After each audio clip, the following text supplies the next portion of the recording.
Halo teman-teman, saya Dearni Kristina Saragi, J1 A119071, Angkatan 2019, Teknologi Hasil Pertanian.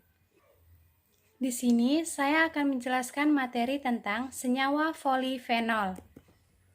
Yang pertama, nama, jenis, dan klasifikasi senyawa polifenol. Nama atau istilah senyawa polifenol terbagi menjadi dua kata, yaitu poli dan fenol, yang artinya senyawa yang banyak mengandung sejumlah gugus fenol.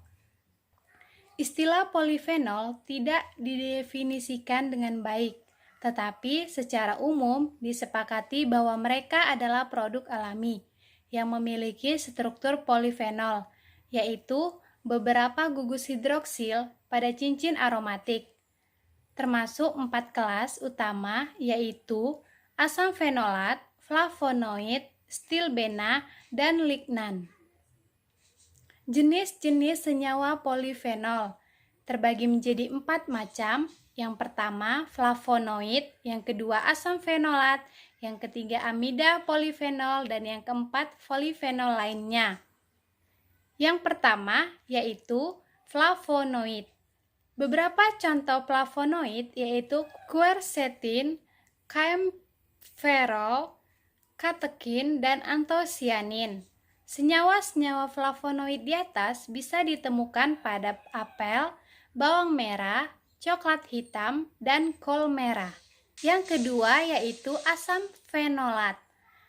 Contoh dari asam fenolat adalah stilbenes dan lignan yang terkandung dalam buah-buahan, sayuran, serelia, dan biji-bijian. Dan yang ketiga yaitu amida polifenol. Beberapa contoh dari amida polifenol adalah capsaicinoid dalam cabai, serta aventeramida dalam oat. Dan yang keempat yaitu polifenol lainnya.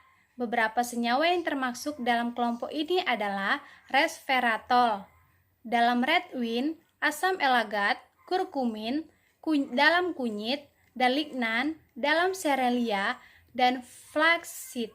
Klasifikasi senyawa polifenol terbagi menjadi dua macam.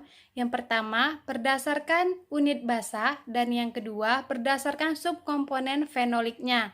Yang pertama berdasarkan unit basah, polifenol dibagi menjadi 3 macam. Yang pertama asam galik, flavon, dan asam sinamat.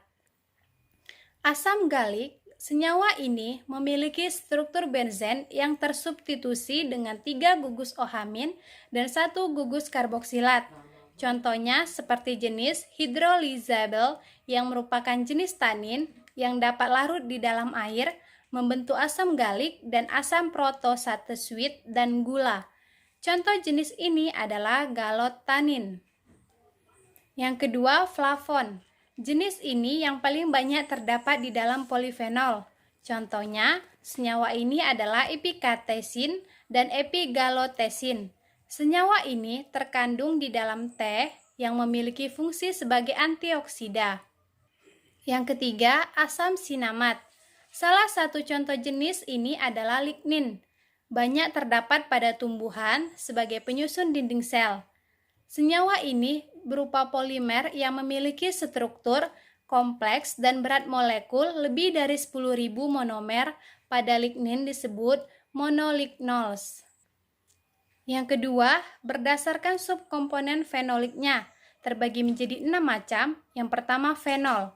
Senyawa ini memiliki subkomponen berupa struktur lignin-fenol yang tersusun dari benzen tersubstitusi dengan gugus OH-. Salah satu contohnya adalah capsaicin yang merupakan zat pedas pada cabai. Yang kedua, pirokatesol. Senyawa ini memiliki subkomponen dengan benzen yang tersubstitusi 2 gugus OH- secara ordo. Contoh senyawa ini adalah quercetin dan katesin. Yang ketiga, pirogalol. Senyawa ini memiliki fenolik berupa benzen tersubstitusi dengan 3 gugus OH- yang berurutan. Contoh senyawa ini adalah miracetesin dan galoksetesin. Senyawa ini terkandung dalam buah anggur dan daun teh. Yang keempat yaitu resolsinol. Senyawa ini memiliki subkomponen fenol berupa benzen yang tersubstitusi dengan dua gugus OH- yang terletak secara meta. Contoh dari senyawa ini adalah resveratrol. Senyawa ini memiliki fungsi sebagai penghambat penuaan, anti kanker, dan obat penyakit kulit. Tetapi senyawa ini belum diteliti pada manusia, sehingga yang disebutkan tadi tidak hanya berlaku pada beberapa jenis hewan saja. Yang kelima yaitu fluoroglucinol. Senyawa berikut ini memiliki fenol yang terdiri dari 3 substituen OH yang terletak secara selang-seling. Contoh senyawa ini adalah senyawa jenis flavonoid. Yang keenam yaitu hidroquinon.